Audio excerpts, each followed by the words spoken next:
किसान मजदूर आड़ती भाइयों, मेरी सबको नमस्ते। आज सुबह से ही जो मैं हालत मंडियों की देख रहा हूँ, इसको लेकर के मेरा हरियाणा प्रदेश की सरकार से अनुरोध है, विशेष तौर से मुख्यमंत्री जी से, कि पिछले कई दिनों से प्रोक्योरमेंट को लेकर के, गेहूं की खरीद को लेकर के सरकार और आड़ती और किसानों के बीच में असमंजस की स्थिति बनी हुई है।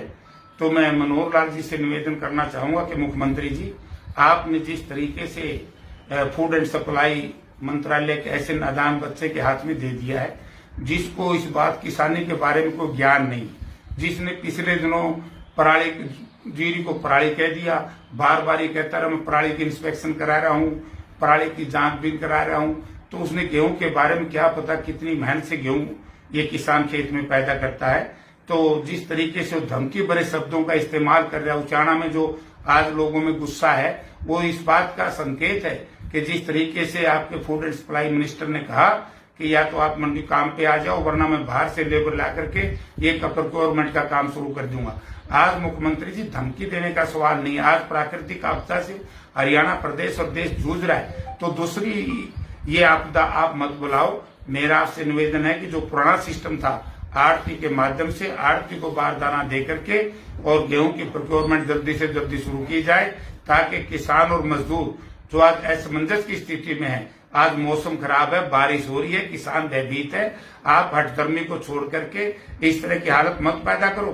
क्योंकि ये दुष्यंत चौटाला अजय सिंह चौटाला का बेटा है। अजय सिंह चौटाला एमपी थे, उस वक्त भी हठधर्मी की वजह से 9 किसानों को पुलिस की गोली से, कंडला कांड के नाम से जो मशहूर था, गोलियों से मारने का काम किया था। आज फिर वही हठधर्मी है, ये वही बलद है, वही परिवार है। तो ऐसे लोगों को कम से कम आप नियंत्रण करो और अपनी प्रोक्योरमेंट शुरू कराओ और आड़तियों को और किसानों को, मजदूरों को बिठा करके बातचीत से समस्या का हल करो। आपका बहुत बहुत धन्यवाद। नमस्कार दोस्तों, आज गेहूं की कटाई का सीजन है और जब भी कोई फसल पकती है, उसकी बिकवाड़ी का समय आता है, प्रोक्योरमेंट का समय आता है, तो छोटी मोटी दिक्कतें आती हैं। और मैंने भी निवेदन किया है सरकार को कि जो दिक्कतें आज किसान को, व्यापारी को, आड़ती को हैं, उनको दूर करने के लिए सरकार प्रयास करे।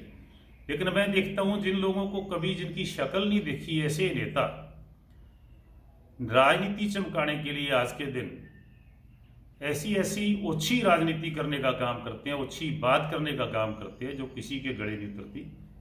मेरी मुराद भाई जयप्रकाश जी से है, जिन्होंने doctor Ajay Singh Chautala ji, deputy chief minister Dushyant Chautala ji के बारे में कटाक्ष करने का काम किया है। मैं उनको बताना चाहूँगा, शायद वो भूल चुके हैं कि उनकी राजनीति की शुरुआत, उनको खड़ा करना, उनको पार्लियामेंट में पहुँचाना शायद चौधरी देवीलाल का ही काम था। इसलिए उस परिवार के ऊपर कटाक्ष करने से पहले ये सोचें कि जिनको कहते हैं कि पराली का ज्ञान नहीं, तूड़ी का ज्ञान नहीं, हजारों एकड़ के मालिक हो रहा है परिवार, जिस परिवार ने किसानों की अगुवाई करके उनको रास्ता दिखाने का काम किया है, उसी तरीके से उनको मुश्किलों से निजात दिलाने का काम किया है। मुझे फख्र है इस बात का हमारे नेता के ऊपर, श्री दुष्यंत चौटाला जी जो डिप्टी चीफ मिनिस्टर, उनके ऊपर, कि खेलने की उम्र के टाइम उन्होंने पार्लियामेंट का मेंबर बनने के बाद अपना लोहा मनवाने का काम किया, अपनी काबिलियत दिखाने का काम किया। बड़े जटिल मुद्दे जो जनता को दरपेश थे, किसान को थे, व्यापारी को थे, उनको उठाने का काम किया है और वो मनवा करके एक बेस्ट पार्लियामेंटेरियन कहलवा करके वहाँ से 5 वर्षों के बाद निकले, जिनकी सबसे ज़्यादा अटेंडेंस हाउस के अंदर थी, सबसे ज़्यादा क्वेश्चन जिनके थे। आज उनको वो चैलेंज करते हैं।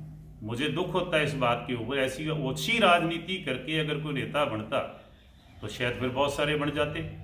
मैं उन्हें परामर्श भी देना चाहूँगा और सही मान के चलें तो चैलेंज भी करना चाहूँगा कि चौधरी देवीलाल का परिवार का मुकाबला शायद जयप्रकाश जी नहीं कर सकते। हम इकट्ठे विधायक रहे हैं, उनके बारे में मुझे पूर्ण ज्ञान है कि हाउस के अंदर कुछ और बोलते थे और घरों में जा कर के, कोठी पे जा कर के पैर पकड़ कर बैठ जाते थे। मैंने कहना चाहूँगा कि चौधरी देवीलाल के परिवार के आज करोड़ों फॉलोअर्स हैं, पूरी दुनिया में हैं, भारत में हैं, हरियाणा के अंदर हैं।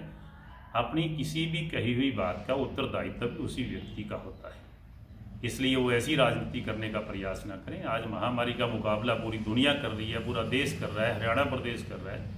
मैं उन्हें ये कहूँगा कि आप पॉजिटिव, सकारात्मक रोल उनका होना चाहिए।